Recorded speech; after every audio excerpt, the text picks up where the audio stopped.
تو سیاحت کے بارے میں تھوڑا سا بتا دیں، کرنی چاہیے اور کس طرح کرنی چاہیے؟ اچھا، کچھ تو ہمارے کچھ ایک دینی حلقہ بھی ہے، وہ بھی اس بارے میں بڑا ان کو بہت ریزرویشن ہے. وہ کہتے ہیں یار نہیں نہیں، بس کر دے بھی، اے اسراف ہے گا ایویں لے کے جانا جو ہے نا، وہ بہتر ہے کہیں اور اسے کسی صدقہ کر دیں. وہ تو ایک یہ بھی ایک نظریہ کچھ ہمارا ایک طبقے کا ہے. کچھ ہیں وہ بالکل ہی ہر وقت ہی سیر سپاٹا پروگرام ہے. اس میں سب سے پہلے تو یہ کہ سیاحت جو ہے یہ کوئی غیر شرعی کام نہیں ہے. اللہ تعالیٰ نے خود قرآن میں فرمایا قل سیروا فی الارض، کہ ان سے کہو کہ زمین میں گھومے پھریں، سیر کریں اور دیکھیں. اب دیکھنے کی دو چیزیں ہیں، کچھ عبرت کی ہیں، کچھ اللہ کی قدرت ہے. عبرت کی چیزیں جیسے ایسے مقامات جو عذابات والے ہیں، جیسے ہمارا ہڑپہ ہے اور اسی طرح ٹیکسلا وغیرہ اور ایسی چیزیں، قوم عاد و سمود کے مکانات، یہ عبرت والی چیزیں ہیں. یہ بھی دیکھیں تاکہ ہمیں عبرت ہو. کچھ اللہ کی قدرت والی چیزیں ہیں، ان کو دیکھ کر اللہ کی عظمت اور بڑائی کا احساس ہوتا ہے. اب جس نے پہاڑ نہیں دیکھے نا تو وہ کیسے سمجھ سکتا ہے وَإِلَى الْجِبَالِ كَيْفَ نُصِبَتْ وَالْجِبَالَ أَرْسَاهَا؟ وہ نہیں ان آیتوں کو سمجھ سکتا. وہ دیکھ کر سمجھتا ہے کہ ہاں بھئی واقعی اللہ نے جو پہاڑ بنائے وہ اس کی قدرت ہے. تو یہ یوں سمجھ لیں کہ اللہ کی عظمت اور شان کا استحضار کرنے کے لیے اگر اس طرح سیر وغیرہ کے لیے جاتے ہیں تو بالکل کوئی قباحت نہیں ہے. لیکن ہر چیز کو شریعت کے دائرے میں رہ کر کیا جائے تو صحیح ہے. اب جیسے نکاح ہے، سنت ہے، کرنا چاہیے، کرتے بھی ہیں لوگ. لیکن نکاح کے نام پر جو نافرمانیاں ہوتی ہیں وہ تو شریعت نے اجازت نہیں دی. اسی طرح آپ سیر کے لیے جانا چاہتے ہیں، چلے جائیں. حدیث میں ہمارے نبی صلی اللہ علیہ وسلم نے خود فرمایا سیاحت امتی الجہاد فی سبیل اللہ، کہ میری امت کی سیاحت اللہ کے راستے میں نکل کر اب وہاں جہاد بھی ہوگا، سیر ویر بھی ہو جائے گی. مطلب یہ ہے کہ سیر کو برا نہیں کہا گیا. اب بات یہ ہے کہ جس طرح نکاح کے نام پر نافرمانی ہے، ایسے ہی سیاحت کے نام پر جو گناہ ہے وہ گناہ ہے. اب عورتیں بے پردہ جائیں گی تو سیاحت غلط نہیں ہے، ان کی بے پردگی غلط ہے. اسی طرح وہاں جا کر لوگ میوزک چلاتے ہیں، ہلڑ بازی کرتے ہیں، تو سیاحت بری نہیں ہے، ہلڑ بازی بری ہے. اب دیکھیں نا، دیندار لوگ شادیاں کرتے ہیں، وہاں کوئی آپ کو میوزک، بے پردگی، ہلڑ بازی نظر نہیں آتی. اور دنیا دار کر رہا ہوتا ہے تو کچھ اور ہوتا ہے. اس کا مطلب ہے دونوں نے شادی کی ہے لیکن فرق ہے. اسی طرح سیاحت کے لیے اچھے لوگ جاتے ہیں، وہ یہ سب کام نہیں کرتے ہیں. اور جو بیچارے دیندار نہیں ہوتے ہیں وہ پھر قسم کے کام کر رہے ہوتے ہیں. تو ان کی وجہ سے سیاحت بدنام ہو جاتی ہے کہ جی یہ بڑا برا کام ہے، وہاں تو یہ ہوتا ہے، یہ ہوتا ہے. حالانکہ وہ برا کام تو ہر جگہ ہی ہے. تو پھر تو بازار بھی نہیں جانا چاہیے، پھر تو ہمیں ہاسپٹل، ایئرپورٹ اور یہ اسٹیشن کہیں بھی نہیں ہم جا سکتے. یہ سب کچھ تو وہاں بھی مل رہا ہے. تو جیسے یہاں جانا ہم اپنی ضرورت، مجبوری سمجھتے ہیں، وہاں جانا بھی ایک ضرورت ہے کہ انسان اپنے آپ کو خوش رکھنا چاہے اور تھوڑا ذہنی ریلیکسیشن کے لیے جانا چاہے تو کوئی حرج نہیں ہے. اگلی بات یہ کہ افراط و تفریط ہر چیز میں برا ہے، اس میں بھی برا ہے. اب کوئی اتنا آگے نکل جائے کہ جی سیاحت ہی دنیا میں آنے کا مقصد ہے اور وہ ہر وقت ہی اس میں لگا رہے، اور کوئی کہے نہیں سیاحت کرنا ہی حرام ہے، جانا ہی نہیں چاہیے، تمہیں کیا ضرورت ہے، تم نے 10,000 20,000 وہاں لگائے، کسی غریب کو کھانا کھلا دو، کسی کا گھر بنوا دو. دیکھیں یہ ہونا چاہیے کہ بھئی غریب کو کھانا بھی ہم کھلاتے ہیں، الحمدللہ پورا سال اللہ موقع دیتے ہیں، اور فقراء کی مدد بھی ہم کرتے ہیں، اللہ کا شکر ہے. اگر تھوڑے پیسے بچا کر ہم نے یہ بھی کر لیا ہے تو آپ اب یہ تو نہ کہہ نا کہ ہمیں کچھ کرنے ہی نہ دیں. تو اللہ پاک اتنی سختی ہمارے اوپر نہیں کرتے ہیں.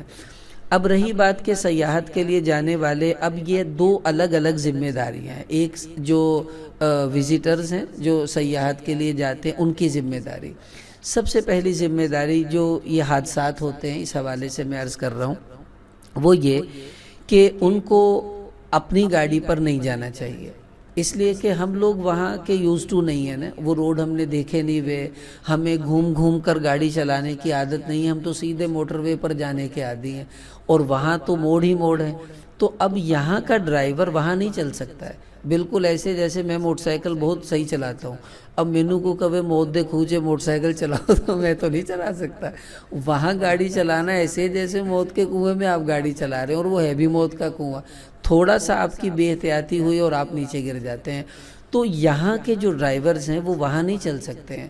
تو سب سے پہلے تو آپ کوشش کریں، اگر آپ بہت اچھے ڈرائیور ہیں اور آپ کو تجربہ ہے، آپ بہت احتیاط سے چلا سکتے ہیں، تو پھر آپ اپنی گاڑی کی بریکیں، اس کی کلچ پلیٹیں اور اس کی ہر ایوری تھنگ اس کو کلیئر کریں، پھر آپ اپنے گاڑی کو لے کر جائیں اور احتیاط سے چلیں۔ اگر آپ یعنی کہ یہاں سے ہائر کرتے ہیں کوئی ویگن وغیرہ، تو اس میں بھی وہ ڈرائیور جو ان علاقوں میں پہلے جا چکا ہے وہ لے کر جائیں۔ اب ایک بندہ گاڑی چلا رہا ہے لاہور سے فیصل آباد اور آپ اس کو لے کر جا رہے ہیں اسکردو میں، تو وہ تو بیچارہ آپ کو گرا دے گا۔ تو بہتر یہ ہے کہ آپ یہاں سے پنڈی تک چلے جائیں، پھر پنڈی سے آگے آپ کو ملیں گی، وہاں سے مطلب جو سواری بھی مل جائے گی، اور وہ ڈرائیور ہے جو روزانہ اسی روڈ پر آتے جاتے ہیں، ان کو ہر کھڈے کا پتہ ہے، ہر موڑ کا پتہ ہے، تو وہ ڈرائیور وہ گاڑیاں لیں جو ان علاقوں کی ہوں، تاکہ آپ کو ان خدشات سے آپ بچے رہیں۔ یہ ہماری ذمہ داریاں ہیں۔ پھر وہاں اکثر لوگ گاڑیوں سے باہر شیشوں سے نکل کر تصویریں بنا رہے ہوتے ہیں، اور وہ جس کو ون ویلنگ کہتے ہیں، وہ موٹر سائیکل والے وہاں بھی ون ویلنگ کے موڈ میں ہوتے ہیں، تو وہ تو دو پہیوں پہ بھائی بڑی مشکل وہاں چلتی ہے، ایک پہ چلانا تو اور مشکل کام ہے۔ تو اس سے بھی یہ ہے عوام کی ذمہ داریاں۔ اب حکومت کی ذمہ داری کیا ہے؟ سب سے پہلی ذمہ داری یہ کہ حکومت کو سڑکوں کا عالمی معیار وہاں رکھنا چاہیے۔ جیسے یہ مری ہے اور ان علاقوں میں سڑکیں بہت کھلی ہیں، اور وہاں بالکل لگتا ہی نہیں ہے کہ آپ گر سکتے ہیں نیچے، اتنی کھلی اور حفاظت سب چیزیں ہیں۔ تو ان علاقوں میں چونکہ بہت سے ہمارے سیاح آتے بھی ہیں، دوسرے ملکوں والے بھی، تو حکومت کو چاہیے ان سڑکوں کا معیار بہتر بنائے، عالمی معیار کا سڑکیں ہونی چاہیے۔ دوسرا، جو موڑ ہیں، خاص طور پر خطرناک موڑ ہے، وہاں پر جو حفاظتی دیوار ہے، سیکیورٹی وال، وہ ضرور ہونی چاہیے، چاہے وہ کسی بھی طرح کی ہو، کم از کم اتنا ہو کہ آنے والے کو خدا نہ خواستہ اس کی بریک فیل ہو جاتی ہے یا موڑ میں اس کو بیلنس نہیں رہتا ہے، تو کم از کم گاڑی ٹکرا کر ادھر رہے، ادھر نہ جائے، کوئی ایسا انتظام ہونا چاہیے۔ تیسرے یہ کہ وہاں پر کم از کم ایک پیٹرولیم جو پولیس ہے اس کا انتظام ضروری ہے۔ اب مثلا رات کے ٹائم میں کسی کی گاڑی خراب ہو جاتی ہے، پیٹرول ختم ہو جاتا ہے، اب وہ تو ایسے سنسان علاقے ہیں، وہاں تو بھائی کوئی بھی شیر چیتا نکل آئے، جنگل میں پڑے ہیں تو کیا ہو جائے، اب چلاس سے آپ آتے ہیں ادھر ادھر، بالکل سنسان ہے وہ یہ جو روڈ ہے۔ تو پیٹرولیم پولیس کم از کم وہاں ہو، تاکہ کوئی بھی ایسا حادثہ ہو، کسی کو واقعہ ہو تو ان سے رابطہ کر وہ لوگ اپنی حفاظت کی کوئی ترتیب بنا سکے، یہ بہت ضروری ہے۔ جیسے ہمارے ہاں موٹر وے پولیس ہے، تو کوئی حادثہ ہوتا ہے، کوئی مسئلہ ہوتا ہے، تو وہ لوگ فٹ سے آ جاتے ہیں اور ان کی مدد کرتے ہیں، تو ان کو بھی ایسے وہاں انتظام کرنا چاہیے۔ پھر ایک مشورہ یہ ہے حکومت کے لیے کہ جو بھی گاڑی اس ایریے میں انٹری ہو، اس کا کوئی ایسا سٹیکر ہونا چاہیے جو سکین ہو، اور ہر 20-30 کلومیٹر پر ایک چیک پوسٹ ہونی چاہیے کہ وہ گاڑی وہاں سے گزرے خود بخود سکین ہو جائے، تاکہ پتہ ہو کہ یہ گاڑی یہاں سے وہاں تک تو گئی ہے۔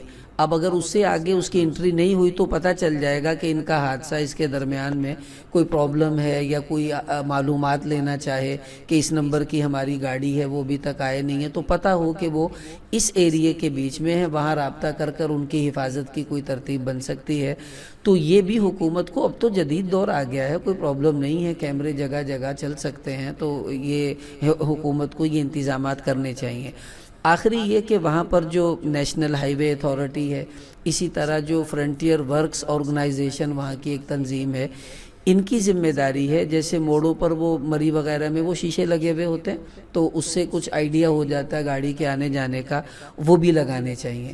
اور ایسی جگہ جہاں پر سپیڈ کی وجہ سے گاڑی حادثات ہوتے ہیں، تو وہاں اگر یہ مناسب سپیڈ بریکر بنا دیں تو بہت اچھا ہے، تاکہ سپیڈ کم رہے گی تو حادثات بھی کم ہو سکتے ہیں۔